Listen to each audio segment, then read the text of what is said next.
आपको बताने जा रहे हैं जो जंगल की रहस्यमयी कहानियां हैं उनके बारे में आज आपके लिए वीडियो लेकर आए हुए हैं।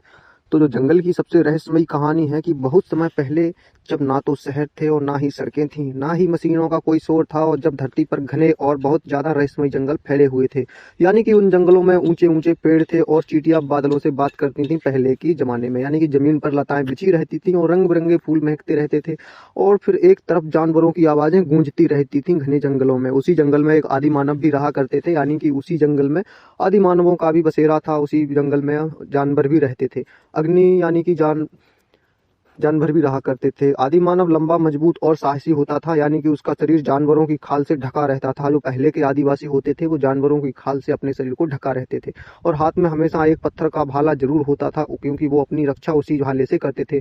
वह आदिवासी आग जलाना जानता था, इसलिए उसका नाम अग्नि पड़ा। यानी कि एक आदिवासी था, वह जंगल में केवल वही एक ऐसा आदि मानव था जो आग जलाना जानता था, इसलिए उसका नाम अग्नि अग्नि कहकर उस आदिवासी को सभी आदिवासी और सब आदि मानव बुलाते थे। वह गुफा में रहता था और जंगल में फल, कंद मूल और शिकार अपना जीवन चलाता था। यानी कि जंगल के लिए सिर्फ रहने की जगह नहीं बल्कि उसका परिवार था। जो जंगल में वो रहता था वो उसका परिवार के जैसा था। जंगल का अनोखा रहस्य यह था कि एक दिन क्या हुआ कि अग्नि शिकार की तलाश में बहुत अंदर तक जंगल में चला गया था, और चलते चलते वह एक ऐसे हिस्से में पहुंच गया जहां पर वह पहले कभी नहीं गया था। यानी कि वह अपने जीवन में ऐसी जगह पर पहुंच गया उस जंगल में कि अपनी वो पूरी जिंदगी में वहां पर कभी पहले नहीं गया था।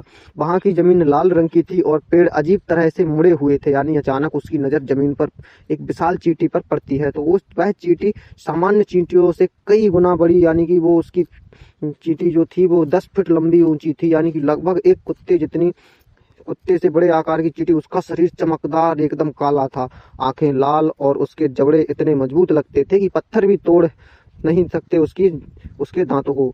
अग्नि डरा नहीं बल्कि और चींटी हटने लगा। यानी कि अग्नि डर गया और चींटी पीछे हटने लगा। सीधे पीछे हटने के बाद चींटी को लगा कि ये आदि मानव तो मुझसे डर रहा है, तो वह क्या जंगल का राक्षस है।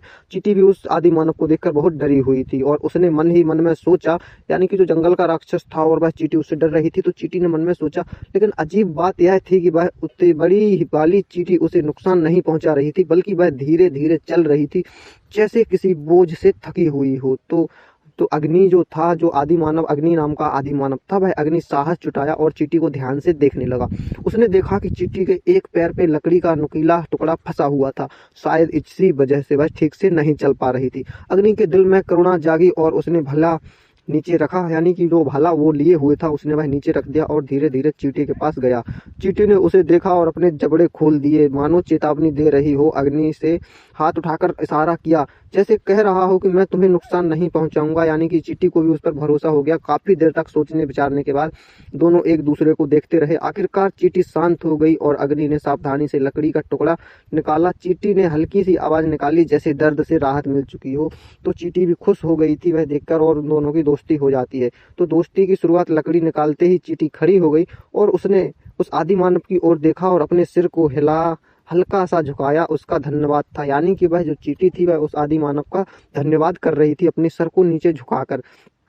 और उस दिन के बाद अग्नि वह बड़ी चींटी दोस्त बन गए। अग्नि ने उसका नाम रखा महाचींटी, यानी कि जो उससे विशालकाय चींटी थी उसका नाम महाचींटी रखा। तो महाचींटी बहुत बुद्धिमान थी। वह जंगल के हर रास्ते, हर खतरे और छुपे रहस्य को जानती थी। वह चींटी पहले से ही उस जंगल में बहुत पुरानी चींटी थी, जो उस जंगल के कोने कोने के रहस्य को जानती थी। वह अग्नि को उन जगहों पर ले जाती जहाँ मीठे फल मिलते हैं और साफ पानी के झरने होते हैं, और सुरक्षित गुफाएं थीं और सारी व्यवस्थाएं वहां पर देखने को मिल जाती हैं हमारे आदि मानवों भाइयों को। महाचींटी बहुत बुद्धिमान थी। वह जंगल के हर रास्ते, हर खतरे और हर छुपे हुए रहस्य को जानती थी पहले से ही। तो हमारे आदि मानव जो थे, जो अग्नि नाम का आदि मानव, वह भी उस पर विश्वास कर लेता है। जब संकट का समय आने लगता है तो कुछ महीने बाद जंगल पर एक बड़ा संकट आ गया था, जो कि दूर पहाड़ों से एक भयानक जानवर आया, और एक विशाल दांतेदार बाघ जो बहुत क्रूर था। वह जानवरों को मारता और आदि मानवों की गुफाओं पर हमला करता था। यानी एक रात वह बाघ की गुफा के आसपास आ गया, तो वह आदि मानव ने देखा कि आग जलाई और भला उठाया, यानी कि आग जलाकर अपना भाला उठाया।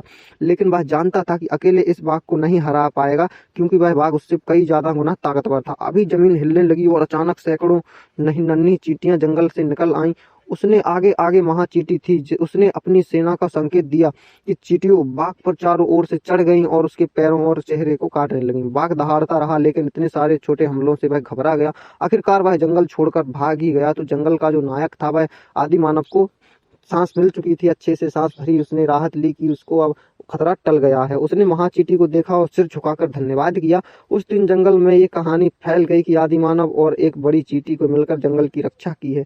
अब आदि मानव सिर्फ एक शिकारी नहीं था, वह जंगल का रक्षक बन गया था और महाचींटी उसके सबसे भरोसेमंद मित्र बन गई थी। समय बीतता गया, यानी कि हम इसकी कहानी को जो सीख है वो ये है कि समय बीतता गया, आदमी बूढ़ा होता गया, लेकिन उसकी कहानी पीढ़ी दर पीढ़ी सुनाई जाती रही। यानी कि जंगल के बच्चे आज भी सुनते हैं कि ताकत सिर्फ शरीर में नहीं बल्कि दोस्ती, दया और सहयोग में होती है। तो और कहीं गहरे जंगल में आज भी कहा जाता है कि आप ध्यान से देखें तो एक बड़ी वाली चींटी और एक आदिमानव की दोस्ती की छाया अब भी जमीन पर चलती दिखाई दे सकती है। इसी के साथ ये कहानी यहाँ पर समाप्त हो जाती है। और आदिमानव और चींटी की कहानी में अगर आपको सुनने में अच्छी लगी हो तो वीडियो को एक